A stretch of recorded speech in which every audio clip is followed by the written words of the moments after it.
안녕하세요. 한의사 김영찬입니다. 지난 시간에는 세포 내 소기관인 미토콘드리아를 중심으로 호흡이 몸속 환경, 특히 산소 농도와 체온, 그리고 에너지의 발생에 중요하다는 말씀을 드렸습니다. 이번 시간에는 호흡이 건강에 미치는 영향에 관해 좀 더 넓은 시각으로 살펴보겠습니다. 진료를 하면서 많은 환자가 숨을 얕고 빠르게 쉬고 있다는 것을 발견합니다. 왜 그럴까 생각해 봤는데요. 어쩌면 너무나 당연한 일인 것 같습니다. 제대로 숨을 쉬지 못하는 가장 큰 이유는 바로 스트레스 때문입니다. 감정적 스트레스는 다양한 문제를 일으키지만 1차적으로 우리 몸을 긴장시킵니다. 많은 현대인이 고통받는 목과 어깨의 통증은 스트레스로 인한 긴장 반응인 경우가 많습니다. 호흡은 단순히 폐가 늘어나고 줄어드는 것뿐만 아니라 횡격막을 포함한 다양한 근육들이 관여하는 과정인데요. 스트레스는 이 근육들을 긴장시켜 호흡을 방해합니다. 탄력을 잃고 뻣뻣해진 근육 때문에 작고 얕은 호흡을 하게 되는 것이죠. 다음으로는 운동 부족으로 인한 심폐기능의 저하를 들 수 있습니다. 심장 박동이 증가하고 크게 숨을 쉴 일이 없다 보니 점점 그 기능이 퇴행하게 됩니다. 여기에 미세먼지와 각종 화학물질과 같은 유해물질에 노출된 폐의 손상은 나이를 먹을수록 쌓이게 됩니다. 숲길이 아닌 대도시의 인도를 걷는다고 했을 때 우리는 하루에도 상당한 양의 발암물질에 노출됩니다. 분명한 사실임에도 불구하고 우리가 놓치기 쉬운 부분이죠. 그렇다고 마스크를 늘 쓰고 살자니 이 또한 호흡을 방해합니다. 코로나 시대를 겪으면서 우리 모두 경험한 사실이죠. 그래서 저는 미세먼지 농도가 높은 날이나 유해 요소가 많은 공간에서는 마스크를 제한적으로 사용하기를 권합니다. 이 외에도 일자목과 거북목으로 대표되는 구부정한 자세도 영향을 줍니다. 고개를 숙이고 웅크린 자세는 심장과 폐가 위치한 가슴을 압박하게 됩니다. 긴장한 근육과 더불어 좋은 호흡을 방해하는 것이죠. 이렇게 보면 현대인은 의식적으로 노력하지 않으면 제대로 숨을 쉰다는 것이 거의 불가능한 세상에서 살고 있다고 할 수 있을 것도 같습니다. 하지만 스트레스에 따른 긴장 반응이 꼭 나쁜 것만은 아닙니다. 이것은 우리의 생존에 꼭 필요한 것입니다. 만약 눈앞에 위험이 닥쳤는데 싸우거나 도망치지 않고 무념무상의 상태로 가만히 있다면 우리는 그 자리에서 다치거나 죽고 말 것입니다. 외부의 스트레스에 따른 긴장 반응은 인류가 생존할 수 있었던 가장 큰 무기였습니다. 그리고 이 반응은 빠르게 일어나야 생존에 유리하기 때문에 머리로 생각하기 전에 몸이 먼저 반응하는 방식으로 작동합니다. 네, 맞습니다. 바로 자율신경이 이 스트레스에 따른 긴장 반응을 조절합니다. 문제는 현대를 사는 우리에게 이 스트레스가 너무 많고 지속적이라는 점입니다.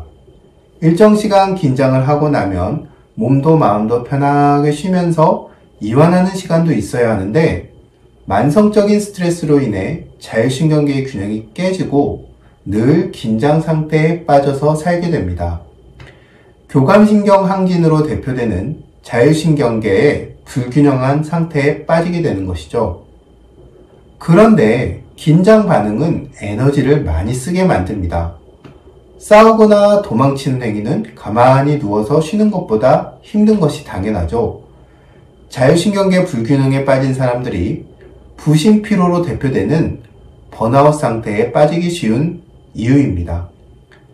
얕고 빠르고 약한 호흡으로 에너지 생산에 필요한 산소는 충분히 공급되지 않고 에너지 소모는 늘어나니 몸과 정신의 기능이 제대로 작동할 수 없습니다.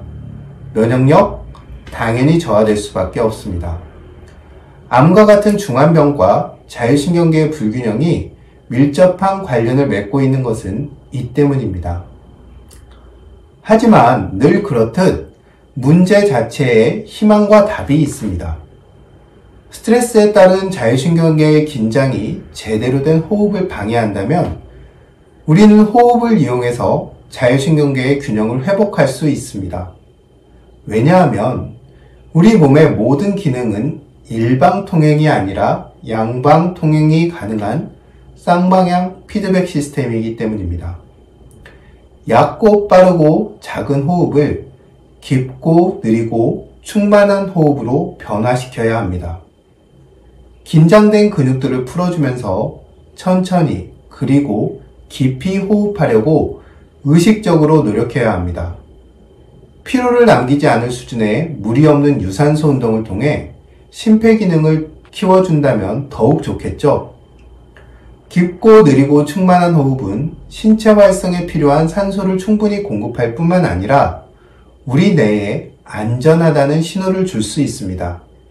안전해. 이제 긴장해서 내려와도 괜찮아. 라고 신경계의 사령탑인 뇌에 말을 거는 것입니다. 시간은 걸리겠지만 호흡은 이 신호체계를 변화시키는 강력한 도구가 될 수 있습니다.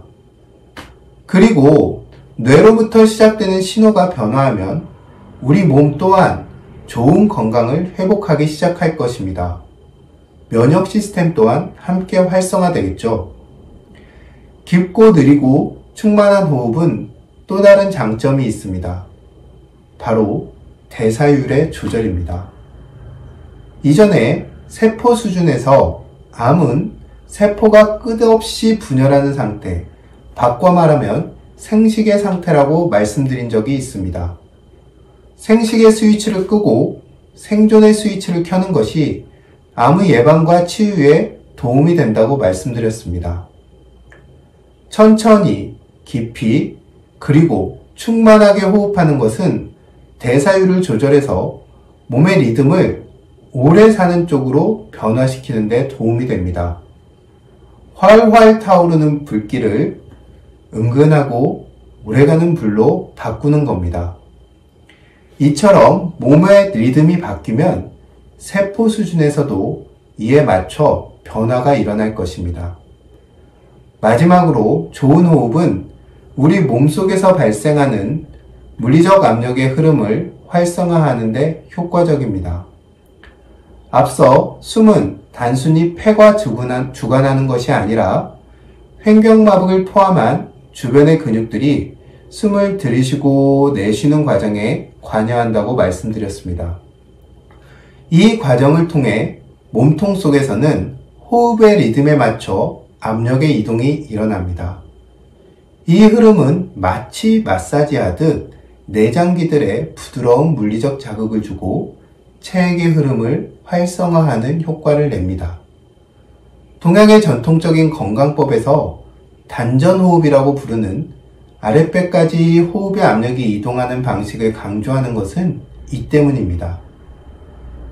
머리와 가슴과 배로 이어지는 뇌와 장기가 위치하고 있는 공간에서의 흐름을 활성화시키는데 이러한 호흡 방식이 효과적이라고 본 것입니다.